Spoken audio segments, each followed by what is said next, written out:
Hello everyone, welcome to my channel SW Metro official channel. Christine talks about how Robyn confronted her after her horrible honeymoon with Kody. Through her memoir, Christine Brown Woolley is revealing Kody Brown and his beloved wife, Robyn, in every way possible. A story of freedom, family, and faith. Without holding back, she is criticizing Kody and Robyn, his fourth wife. Kody repressed his three wives for years, but now that she is out of his grasp, Christine is taking charge of her own life. Christine talked candidly about her experiences as a sister wife in the new book. She also disclosed personal information, such as an incident that happened on the night of her honeymoon. She explained that she had a terrible encounter and disclosed Kody's behavior towards her. Officially, the book will go on sale on September 2, 2025. It contains anecdotes from Christine's early years in addition to her marriage to Kody. Christine explains how Robyn changed the equation in her and Kody's bedroom. Christine revealed in her book how Robyn used to meddle in her and Kody's private affairs. Once, when Christine refused to massage Kody in the bedroom, Robyn confronted her. Christine noted that since this was their personal secret, only Kody could have disclosed it to Robyn. Robyn even had the gall to ask her for answers. Before engaging in any sexual activity, Kody requested that his wife give him a full-body massage for an hour. He never reciprocated, though, saying that massages didn't pique his interest. After deciding she had had enough, Christine stopped massaging him. When Kody told Robyn about their bedroom arrangement, Christine saw it as a betrayal. Sister wives, Christine tells Kody about her honeymoon. Christine became Kody's third wife when they were married in the 1990s. They never got along well, and Christine felt like a polygamous basement wife. She disclosed personal information about her marriage to Kody, including her honeymoon, in her book.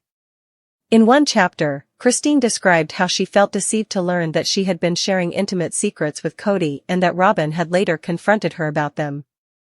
Speaking about her terrible honeymoon, Christine disclosed that she was a virgin when she wed Kody. Because Kody had experience and had been married before. With him, Christine thought she would be safe. She thought he would be cautious and not harm her, but he never did. She had hoped for a positive experience with Kody, but it did not materialize. Christine's first sexual encounter with Kody was extremely painful, and she even postponed her first kiss until after marriage. Despite Kody's apology, the harm had already been done as she sobbed in agony. It was even more painful because there was no foreplay, Christine explained. Since she was a total virgin and he had experience, she had higher expectations of him. Kody was informed of Christine's expectations, but nothing changed. She was too sore for them to attempt again for the remainder of the honeymoon. She sobbed in agony, telling her husband that she saw moonlight, tender touches, and hand-holding. Instead, she felt completely let down. Kody and Meri Brown's long-dead marriage, a silence so profound and enduring that its shattering was destined to be catastrophic. For years, Meri had dwelled in a purgatory of her own making and his withholding, a solitary figure orbiting the warm, noisy planet of her sister wives and their shared husband, forever on the outside looking in. She had clung to the splintered wreckage of their relationship with the desperate tenacity of a survivor, holding out for a lifeboat that Kody had long since sailed away on. But on this day, filmed for a national audience that had watched her story unfold for over a decade, the last vestiges of hope finally crumbled.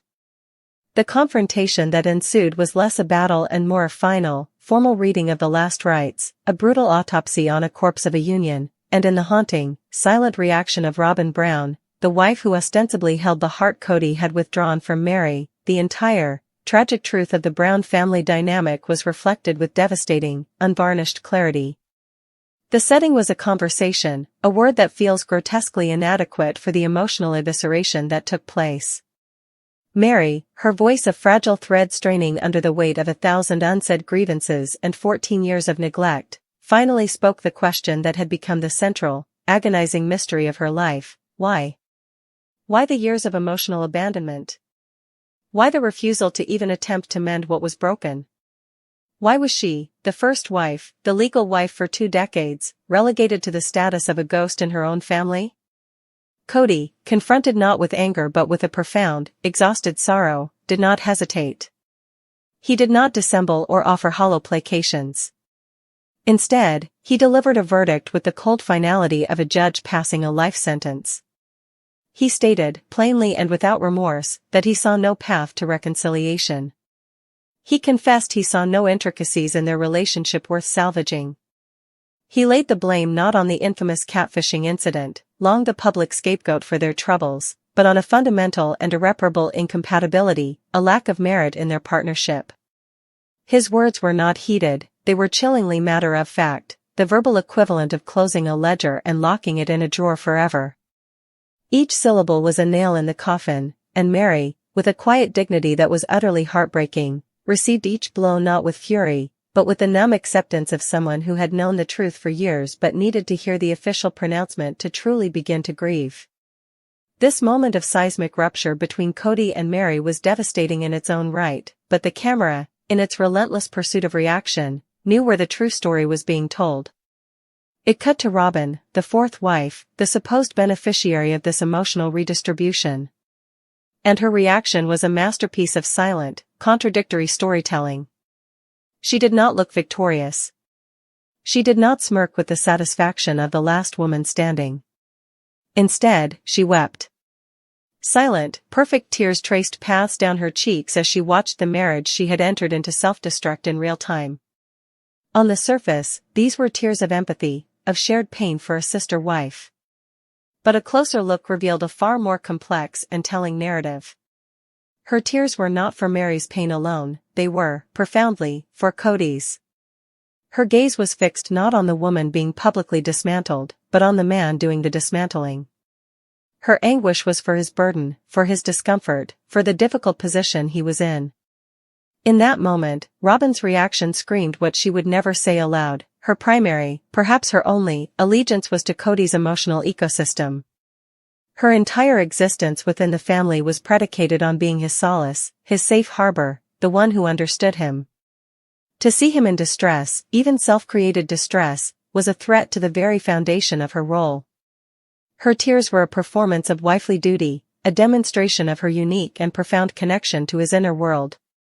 She was crying because he was hurting, and her identity is inextricably linked to mitigating his hurt. This was not the grief of a sister wife, it was the distress of a loyal consort watching her king endure unpleasant but necessary duty. Furthermore, Robyn's reaction laid bare the devastating hypocrisy at the core of her professed beliefs. For seasons, she had positioned herself as the family's chief emotional officer, the one who constantly advocated for the family's unity, who claimed to want the family more than she just wanted the man. She famously cried over the loss of the family's original dream, painting herself as its greatest guardian. Yet here, in the pivotal moment where the family's first and foundational pillar was being irrevocably toppled, her tears were not for the institution. They were not for the shattering of a covenant that had existed before she arrived. They were for the individual. They were for Kody. This silent prioritization revealed that her desire for the family was contingent on that family operating in a way that served and protected her relationship with its head. The big picture she so often referenced only mattered as long as Kody's happiness was at its center. Her reaction proved that when forced to choose between the collective health of the plural family and the immediate emotional state of her husband, her loyalty was unequivocally, and tearfully, with him. In this triangulation of pain, Meri's dignified despair, Kody's cold pragmatism, and Robyn's loyalist grief, the entire power structure of the Brown family was revealed. Kody, by withdrawing all emotional currency from his relationship with Meri, had rendered her powerless. Her confrontation was not an attempt to regain power, but a final acknowledgement that she had none. Kody held all of it, and he exercised it with brutal clarity. And Robyn, through her tears, was demonstrating her own unique form of power, the power of influence. By aligning herself so completely with Kody, by feeling his pain more acutely than anyone else's, she cemented her position as the primary relationship, the emotional center of his world. Her tears were a testament to her success in a system where the wives were, perhaps unknowingly, pitted against each other for the scarce resource of the husband's attention and affection. She wasn't crying for a lost sisterhood, She was bearing witness to the brutal mechanics of the system that had ultimately crowned her, and the devastating human cost of that victory. Meri's confrontation with Kody was the long-awaited death knell of a marriage, but Robyn's reaction was its most revealing eulogy, a silent, tear-streaked admission that in this world of plural marriage, some hearts are deemed more valuable than others, and some losses are mourned not for the tragedy they represent, but for the discomfort they cause the king.